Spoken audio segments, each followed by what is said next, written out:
Welcome back to Dank Souls. This is Solanus Dracone, and we're going to be picking up again where we left off, and just getting a few minor errands out of the way here. I'm going to go ahead and equip the wolf ring, and in just a moment I'm going to be kicking a certain person off a cliff, so I'm putting my sword away to protect against aggroing this guy.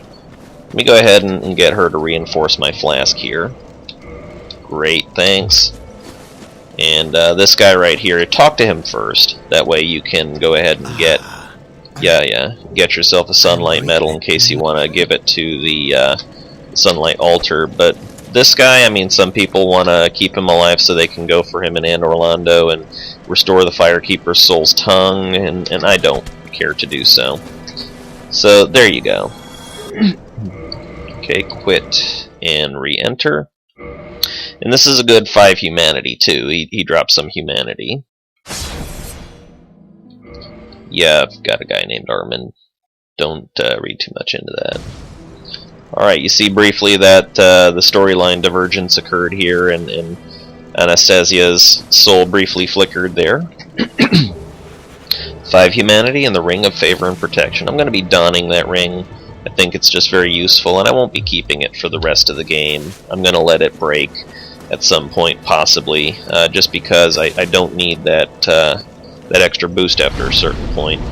So I'm going to go ahead and just equip the boulder side shield, or boulder shield, because as you can see it's got much better stability than the spider shield, although the magic and fire leaves something to be desired, but the stability is better, and I just like it. So let me go ahead and put in that required point of strength. And that's that. And I can still fast roll with it. Awesome. Okay, so now that Lautric's out of the way, then I can safely go down and get the other Firekeeper soul in Blight Town. And it's kind of a... I guess you could call this sort of a going ahead and tidying up before you really go down into Blight Town for the true nature of it, because really, first off, when you get the Firekeeper soul down in Blight Town, then that results in Lautrec killing Anastasia, so I like to kill him before I go down to get it. But now that he's dead, I have no reason to worry about it. This guy, sometimes you land on him and he gets up and angry at you, but no worries. This is really good, actually. This game's been kind to me. Normally, it's not so quick with the drops. I mean, the boulder shield is magnificent already, and that's the one I'm going to be sticking with for the rest of the game. And those moss drops are just much quicker than I'm used to. Now, these guys right here, you can backstab them, but I prefer just to make the run through. And you got to be careful because they will just, you know, whack you on the bonce if you don't give them a wide berth. So moving on down to the Blight Town. And yeah, just follow the torches to get where you want to go. Drop down. This guy actually is a good idea to get him out of the way, because this schmuck will follow you. And we're going to have to deal with what I think is probably the worst aspect of Blight Town, the skeeters. Now, one way to deal with these dart men is to go ahead and toxic yourself, but, you know, that's not a big deal, and they just dropped a blooming purple moss clump, so free game, motherfucker. I'm already toxiced up, and I don't give a fudge. Now, yeah, if I didn't have on the wolf ring, every little dart that was being fired would be causing me a stagger, and that would just be a nightmare. This is another good reason to have arrows down here, is because those mosquitoes will creep up on you and just cause you a headache like the worst migraine ever. So let me take another chug. Get this asshole there, and then this asshole here. This is typically, it's a nightmare spot for a lot of people. What a punk. Okay. Another chug. Might as well go ahead and equip my homeward bone, because I am going to be trying to shag ass out of here as soon as possible. So I just gotta kill one more of these dart guys. Hey, what's up, bro? That's enough out of you. And I like to also go around and grab this Proud Knight soul here. It's pretty useful. And there's really not much reason to worry here to try to get the drop on these two puppies here. There you go, that's very good. Okay, got what I wanted. Didn't mean to do that. Let me chug real quick, just as a precaution, and then I return to Firelink. And that's what I came here to get, was just that. I got that. That's wonderful. And then I am going to be charging up my flask a little bit more, getting it a little bit more powerful. And that's gonna do you right through Seath, honestly. Once you get to Seath Fortress, then you get the 4th Firekeeper soul that you can get, and that's great. So one more order of business is that I'm going to go back and trade in with Snuggly, and possibly even try to go get the wood grain ring, because you're going to be going through a couple puddles, and you might as well. So how you do that is you just come up here, trigger this, and try to just get out onto this little landing right here. Now here's a tip that I like to share with everyone when you're trying to get onto that. A lot of people want to try and roll from the very edge, and that's not a good idea. Because the way that you roll and the way that you move is going to make that more difficult. So what I like to do is when I'm running towards that, I roll just a little bit before the edge, like so. And what that happens is that just kind of pushes your back against the ground and gives you the right trajectory. So just start a little bit further back. Now, this wasn't supposed to happen. I'm getting a little bit of, jittery cam, so yeah, that's not fun. But as you can see, at least I made it to the that little bitty buttress there without much trouble. So I'm just going to run away from those skeletons. I have no reason to fight them right now. I will be racing through there and kicking ass and taking names later. But for right now, that is not a fight that I want to get myself into. Okay. Got the skeletons off my back. Let's see if I can make it all the way up there. I was trying to go for the Undead Asylum key number 2. And when I go back there, I am not attempting to take on any Dark Knights or any stray demons or anything like that. I'm just going there to do the Snuggly trades, maybe get my ring, and that's that. Oh, cocksuck it. Sigh. Oh well. Just kinda should warn folks against that sort of buggery. Try not to get too fancy. Normally my game handles a lot smoother than this, but again I am recording and that's probably affecting things just a little bit. I recorded the last video in this one at 60 frames per second, and I'm hoping that that's going to translate over to when I upload to YouTube, but if it doesn't, I'm not going to be too heartbroken. I don't feel like I'm getting 60 frames per second right now, but that's probably because I'm putting my CPU through a little extra load here.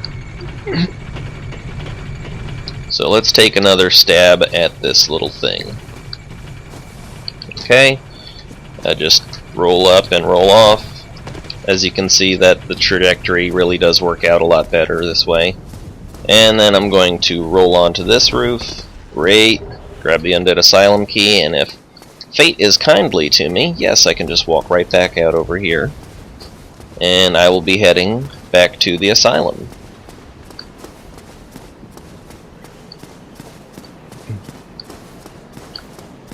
So sit here, curl into a ball, and Snuggly will trade you quite a few nice things for quite a few worthless seeming things. Anything soft and potentially warm he likes. And that's the one use in the game for the rubbish that you pick up, the actual rubbish item. Because he will trade that for a Titanite chunk. And that's an excellent thing to get. Alright, so the Raven cometh. I'm just skipping the cutscenes, getting to the good stuff. And here's our first honest-to-goodness in this playthrough encounter with the Torch Hollows. And these guys are, it's not easy to take them out from range at this point. Look how much damage that did. That right there, that little rush can wreck you in one go. You gotta be careful with these guys. So careful. So much careful. Alright, I think I'll make a go at getting the ring first, because working with Snuggly can be a chore. All the log out, log in, log out stuff.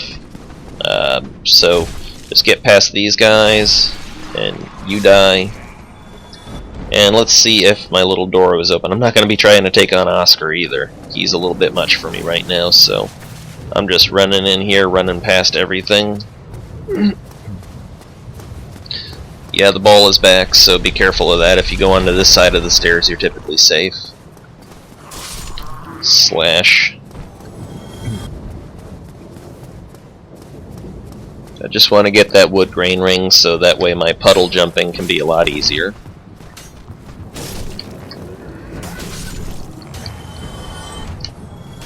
Hey there, bro. I see you're doing well. Alright. Now there's a new guy in here, another spear guy, so I'm just going to bait our usual friend into doing his little charge thing and whack, smack, crack through the ribs. And give this guy the usual twofer. Oh wow, he survived that. Oh well. C'est la vie. C'est la guerre. C'est la mort. And here, rusted iron ring. Why did I keep saying the wood grain ring? It's rusted iron ring. Probably everybody watching up to this point will be thinking, retard! Yeah, you're not wrong.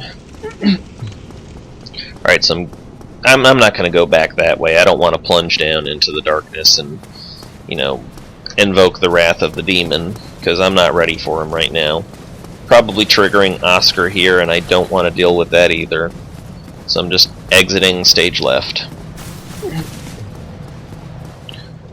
Try to keep away from the center of the room. This, you're not ready for this fight. I'm not ready for this fight. I mean, I could be ready for this fight, but I don't feel like I'm ready for this fight. So, up here and off to the side, if you're careful about it, you will find... Give me warm. Give me soft. Demanding little bastard, aren't you? So, okay, I'm gonna drop the usuals. One. Oh, I didn't mean to use that. Oh well. Drop one. And then quit. You gotta be ginger about this, because if you backstep off the cliff, that's your ass.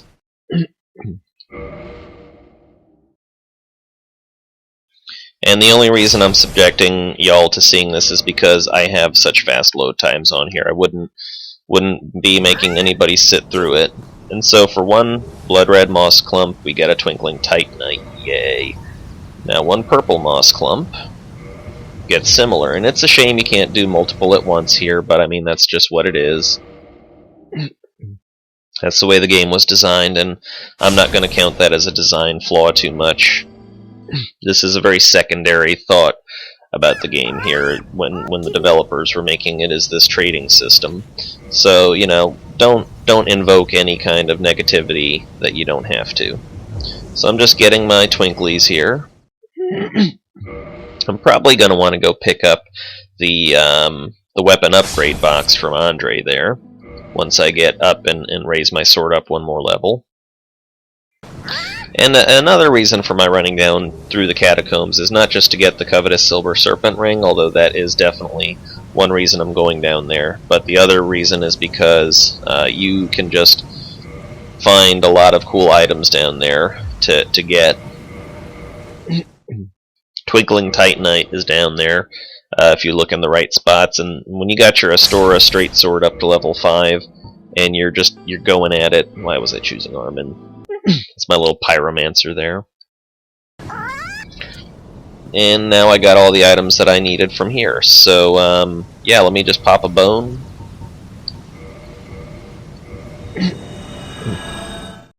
Careful, honey. Pop a bone. And I am back at the shrine. So, rest at bonfire.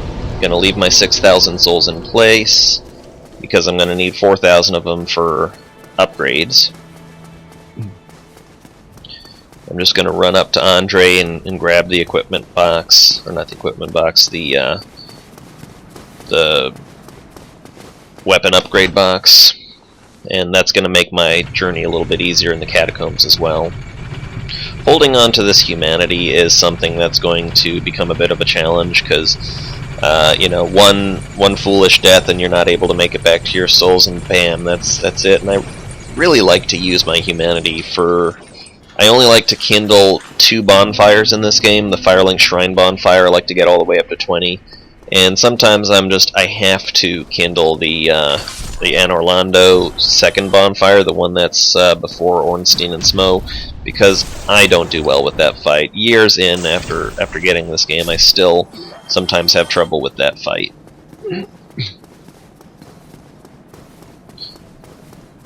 Woo!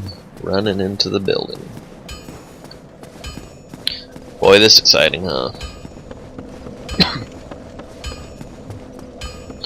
I may consider getting the Homeward spell to save myself the cost of Homeward Bones, but really at the point when I'm using a lot of Homeward Bones, I also have a lot of souls. Yeah. Andre's a cool guy. And because I'm going to be using this shield the rest of the game, I'll go ahead and upgrade the Boulder Shield. And let me purchase... gonna get the Weaponsmith box, and then... again, splurge on arrows. Arrows are just going to be your best friend down in the catacombs for dealing with those necromancers. And let's see how many of these bones I got. I got plenty. I'll just take the shortcut down. So I have my Astora Straight Sword to level 4. I have the Weaponsmith box. I have 2 souls. So I'm ready to begin the dive down into the catacombs. I'm going to start off by just getting to the first catacombs bonfire. Out of my way. I'll go ahead and drop the feathered arrows off because I'm not going to use them all that much for this stage of the game. If you got enough arrows, you can do enough body shots to damage the necromancers into submission. So, and when you've got the Astora Straight Sword, you can seriously just kind of almost no fear run, because once you kill an enemy down here with the divine weapon attribute, then they stay dead, they don't follow you.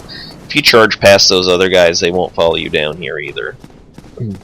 And here we're going to see this wonderful bastard down there just run into the pit of his own accord. And, you know, that just helps me out. Thanks a lot, skeleton. Whoa now. Watch out for the faces. Let's go. There's another dude right around the corner here.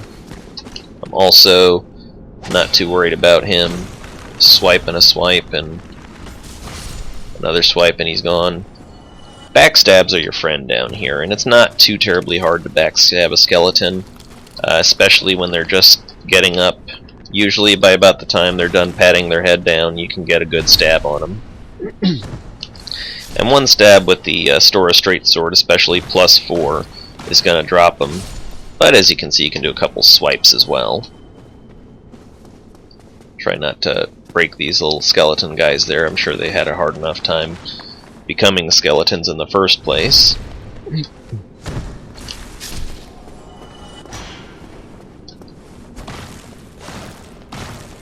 Smack. There we go, he's dead. Now, don't underestimate the necromancers either, because if they get off a flame shot on you, then that's going to hurt a lot. So just try and kill them as quick as possible. Alright, so that's done. Gonna open up the door. Wonderful. Gonna light the fire. Also excellent. And sometimes I like to go to human here, but I'm not going to do that right now. And this was just a short little run into the catacombs so you can kind of see where stuff begins. And, you know, you're going to probably be wondering how I'm going to make it through here. But, you know, I usually do a pretty good job of it, so hopefully some of my techniques and tactics will help. But right now I think that's enough to end this particular recording. Hopefully it's a short episode. This has been Dank Souls. I am Solinus Dracone, and thanks for watching.